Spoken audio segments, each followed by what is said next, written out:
When Earth goes quiet, how do robots on the moon decide what to do next?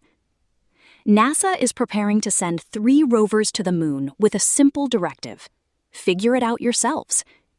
Writing on 13 August 2026, an aerospace engineer explains why remote control from Earth is a liability. Spotty communication and finite sunlight mean a machine waiting for human instructions wastes battery power it cannot replace. By removing the joystick, the space agency is testing a basic requirement for any future lunar economy. If robots cannot coordinate unsupervised in the dark craters of the South Pole, the effort to mine lunar ice stalls completely. NASA is planning to send 3 small rovers to the moon with a single instruction: work out among yourselves how to explore a patch of ground. The Cooperative Autonomous Distributed Robotic Exploration Mission, or CADRE, will land on the side of the moon facing Earth as part of NASA's IM-3 launch, planned for late 2026. These rovers will spend roughly 2 weeks mapping the terrain as a self-guided team. No joystick will control them, and no human will approve each turn. The rovers will elect a leader among themselves, assign their own tasks, and redraw their plans as a group when one of them runs low on charge. If it succeeds, CADRE will be the first time NASA has operated multiple rovers beyond Earth as a single autonomous system. That achievement will matter well beyond this mission, because NASA is scoping out future missions to the lunar South Pole, where water, in the form of ice, sits locked in craters that haven't seen sunlight in billions of years. If researchers can chemically split that ice apart and turn it into propellant and breathable air, it could become the feedstock for a lunar economy built around fuel depots and life support made on the moon. Right now, the only demand for that ice comes from government contracts, and an operation that must be babysat from 239,000 miles, 384,000 kilometers away, will not easily scale into a market. So while a full-blown lunar economy is still far off, CADRE is testing whether robots can work unsupervised long enough and in enough numbers to keep a lunar operation running month after month. I'm an aerospace engineering PhD candidate, researching guidance, navigation, and control for spacecraft in-orbit servicing and active debris removal. I work on the same problem these rovers face: how a machine decides what to do next when it cannot call home for instructions. Why Earth cannot drive. At the moon's South Pole, the terrain itself can cause communication disruptions. Commands reach a rover by way of relay satellites, and crater rims can block the line of sight to those relays. A rover that ventures down into a shadowed crater may lose contact for its entire trip. Spotty communication doesn't just make trying to drive annoying.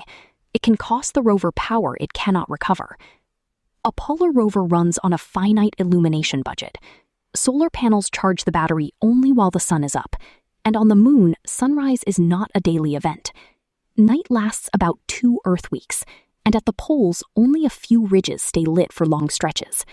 So for every minute a rover spends idle, awaiting new instructions, it is spending stored energy it cannot replace until the sun comes back. Why the pole is the hard case. The lunar poles also come with unique challenges. Sunlight can swing from direct glare to absolute shadow as a rover drives down from a sunlit crater rim to the shadowed floor below, so a camera that worked at the top could go blind at the bottom. The moon also doesn't have GPS satellites like Earth does, so rovers can't know exactly where they are. They need to build their own maps from what their cameras and sensors see. Temperatures inside permanently shadowed regions drop below minus 274 degrees Fahrenheit, minus 170 degrees Celsius. And the moon's dust is more dangerous than it sounds. An electric charge lifts it off the ground, and billions of years of tiny meteorite strikes have left every grain sharp and jagged. That dust grinds at the wheel bearings and works past the seals. Keeping it out of the rover's moving parts is still an unsolved problem.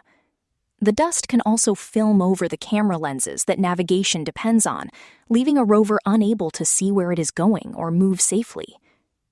Why one rover is not enough? Sending a single rover to check out a crater on the moon is a risky mission. If it gets stuck, the campaign ends. If its instruments fail, no second machine can take the measurements.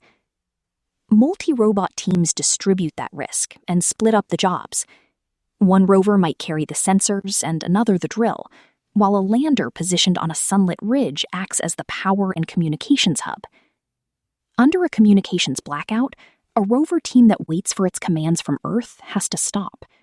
An autonomous team reassigns tasks among itself, selecting the next objective that it can reach and complete with the amount of power it has left. Dead time becomes work time. In ground testing at NASA's Jet Propulsion Laboratory, the CADRE rovers achieved this coordination. Faced with unexpected obstacles, they replanned paths as a group, and when one rover's battery ran low, the whole team paused so they could continue together. What remains uncertain?